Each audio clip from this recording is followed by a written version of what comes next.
कोटी कोटी टंका खर्च करा जाई हाईटेक कृषि भवन करा जाईछि। हेले एपटे चाषींको दुख बुझिबारे फेल मारिछंती सरकार। जेउ अन्नदातांको पाई एही कृषि भवन करा जाईछि सेही अन्नदाता ऋण सुझि न पारि हेउ अबा फसल हानि जोगु जीवन हारुछंती। राज्य रे चाषी मृत्यु थमिबार ना धरु नाही।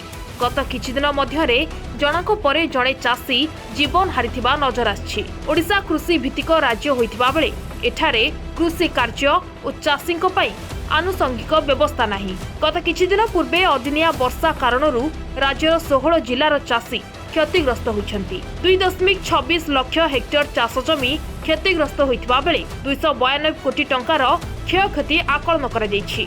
गत 24 वर्ष धरी शासन गादीरे थिबा बीजेडी सरकार ना चाषींको दुख बुझी पारिला ना वर्तमान बीजेपी सरकार चाषींको दुख बुझिबारे सक्षम। जदि चाषींको दुख बुझिबारे सरकार असफल ताहले एते बड़ कृषि भवन कहा स्वार्थरे, चाषींको पाई उपलब्ध योजना कहा पाई? एठारे प्रश्न उठुची पूर्व सरकार भली वर्तमान सरकार चाषी मृत्यु रोकिबारे असफल हेबे ना चाषी मृत्यु रे पूर्णछेद पड़िबो।